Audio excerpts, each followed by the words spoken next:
اللہ تعالیٰ نے اس امت پر یہ احسان اور فضل فرمایا کہ انہیں آخری نبی کا امت ہی بنایا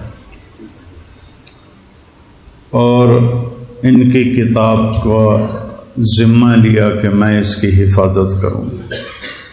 انا نحن نزلنا الذکر وانا لہ لحافظون۔ جیسے میرے نبی پر اترا تھا یہ ویسے ہی میرے سامنے پڑا ہوا ہے۔ 1935 میں جرمنی بہت طاقتور ہو گیا تھا۔ وہاں کے پادریوں نے 70 بائبل کے نسخے اکٹھے کیے، 70۔ ان کو جب آپس میں ملایا تو کوئی ایک نسخہ دوسرے سے نہیں ملتا تھا۔ اس میں کچھ اور لکھا ہوا ہے، اس میں کچھ اور لکھا ہوا ہے، اگلے میں کچھ اور لکھا ہوا ہے، اگلے میں کچھ اور لکھا ہوا ہے۔ تو انہوں نے اس پر قیاس کرتے ہوئے قرآن اکٹھا کیا۔ 1935 میں ابھی پریس اتنا عام نہیں تھا تو ہاتھ کے لکھے ہوئے نسخے زیادہ تھے، تو 40,000 قرآن کے نسخے اکٹھے کیے۔ اپنے تو 70 اکٹھے کیے، ہمارے 40,000 اکٹھے کیے، اور سارے کے سارے نسخوں کو انہوں نے کئی سال کی محنت کے بعد جوڑ کے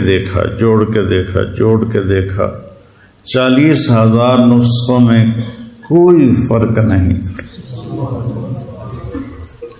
اللہ نے اس کی حفاظت کا ذمہ لیا۔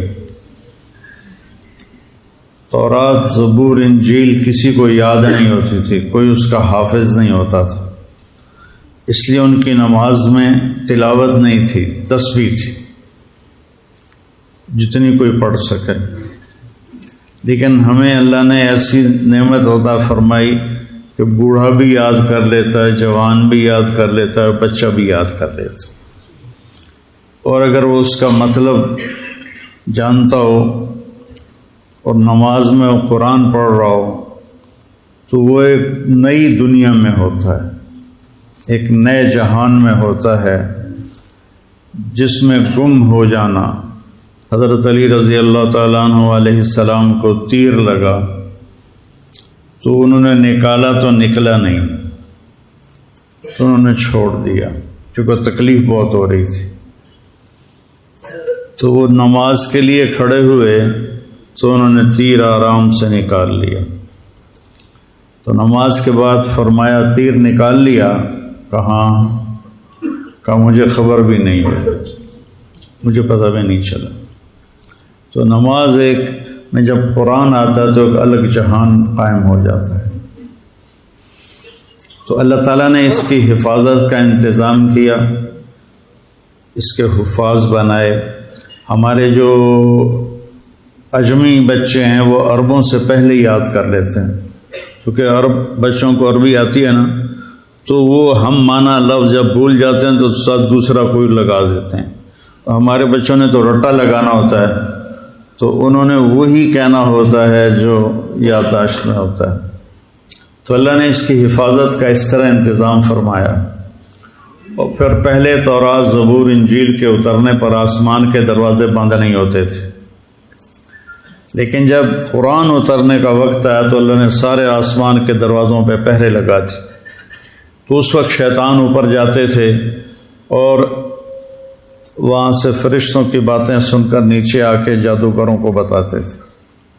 جب اللہ نے قرآن اتارنے کا نظام چلایا تو آسمان کے دروازے بند اور ان پر پہرے لگا دیے۔ اب جب کوئی الا من استرق السمع فاتبعه شهاب ثاقب، جب کوئی شیطان اوپر چڑھتا تھا تو فرشتے اس پر آگ برساتے تھے، وہ جل کے بھسم ہو جاتا تھا۔ تو اللہ نے قرآن کی حفاظت کا اس طرح انتظام کیا۔ اور پھر میرے نبی نے فرمایا وَإِذَا الْتَبَسَتْ عَلَيْكُمُ الْأُمُورُ كَقِطْعِ اللَّيْلِ الْمُظْلِمِ فَعَلَيْكُمْ بِالْقُرْآنِ۔ جب رات اندھیری کی طرح فتنے چھا جائیں اور ہاتھ کو ہاتھ سجھائی نہ دے تو تم قرآن کو مضبوطی سے پکڑ لیں کہ اس میں کوئی چیز داخل نہیں کر سکتی، نہ نکال سکتا ہے نہ داخل کر سکتا ہے۔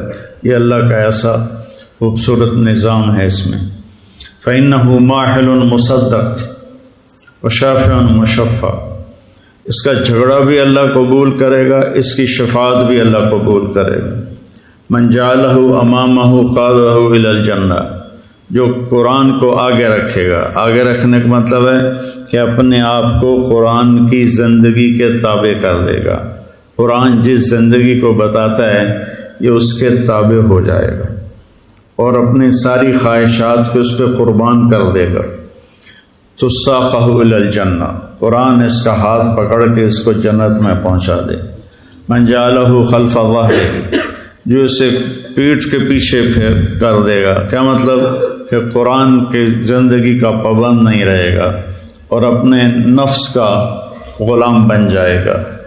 بئس عبد الدرہم، بئس عبد الدینار و عبد الدرہم و عبد القطیفہ، جو پیسے کے غلام بن جائیں گے، جو زیب و زینت کے غلام بن جائیں گے، قرآن کو پیچھے پھینک دیں گے، اس کے مطابق عمل نہیں کریں گے، تو ساقہ الی النار، تو اس کو دھکا دے کے جہنم میں گرا دے گا۔ تو بھائیو یہ بہت بڑی نعمت ہے، اس کی تلاوت بھی کیا کرو، اور اب اتنے ترجمے ہو چکے ہیں قرآن کے، کچھ وقت نکال کر اس کا ترجمہ بھی پڑھا کرو کہ اللہ کیا کہتا ہے۔ آپ کی آسانی کے لیے کہتا ہوں، قرآن میں 99 دفعہ 89 یا ایھا الذین آمنوا آیا ہے۔ یہ صرف اللہ نے ہم سے بات کی ہے۔ یا ایھا الناس سب سے بات کر رہا ہے۔ یا ایھا الذین کفروا کافروں سے بات کر رہا ہے۔ یا اہل الکتاب یہود و نصارہ سے بات کر رہا ہے۔ یا ایھا الذین ہادوا صرف یہودیوں سے بات کر رہا ہے۔ قل یا ایھا الکافرون صرف کافروں سے بات کر رہا ہے۔ پھر کہتا ہے یا ایھا الذین آمنوا۔ یہ اللہ نے اپنے ہمارے نبی کی توفیل ہمیں کتنی بڑی شہادت ملی ہے کہ اللہ کہہ رہا ہے یا ایھا الذین آمنوا، اے میرے وہ بندو جو ایمان لائے، یعنی اللہ ہمارے ایمان کی گواہی دے رہا ہے، اے ایمان والو۔ یہ خطاب کسی کو نہیں دیا، یا اہل الکتاب یا ایھا الذین ہادوا، یہ صرف اس امت کو خطاب ملا ہے، اے ایمان والو۔ تو جب اللہ کہتا ہے اے ایمان والو، تو اس کا مطلب ہے کہ صرف آپ سے بات کر رہا ہے، اور اب کسی سے بات نہیں ہو رہی۔ جیسے آپ سارے لوگ بیٹھے ہوئے ہیں، میں کہوں مولی نعمان ذرا میری بات سننا، تو اس کو میں قریب کر کے اس سے بات کرتا ہوں، تو آپ سمجھیں گے کہ اسی سے کوئی بات ہو رہی ہے، ہم سے نہیں ہو رہی۔ تو جب اللہ کہتا ہے یا ایھا الذین آمنوا، تو وہ یوں کہہ رہا ہے کہ اے ایمان والو، جو تم 1.5 ارب ہو، تم ذرا الگ ہو کے میری بات سن لو، ذرا وکھرے ہو کے میری گل سن لو۔ اور کل 90 دفعہ اللہ نے کہا ہے یا ایھا الذین آمنوا، اس کے بعد کچھ طلب کیا ہے کہ یہ کرو، کچھ چھوڑنے کو کہا ہے کہ یہ چھوڑ دو، اور اس میں بھی تکرار ہے، کوئی 90 احکام نہیں ہیں، 99 ایک کم 90۔ یا ایھا النبی اذا طلقتم النساء، اس کو بھی قائم مقام یا ایھا الذین آمنوا کے مفسرین نے دیا ہے، تو صرف وہ پڑھ لو یا ایھا الذین آمنوا، اے ایمان والو، اے میری گل سن لو، وہ چن لو۔ اس پر کتابیں بھی لکھی ہوئی ہیں، الگ کتابیں ہیں، ان کا ترجمہ بھی ہے، تو وہ پڑھ لو۔ اصل ہے پورے قرآن کو، ورنہ چلو اتنا ہی پڑھ لو، تو قرآن سے ہمارا دل لگ جائے۔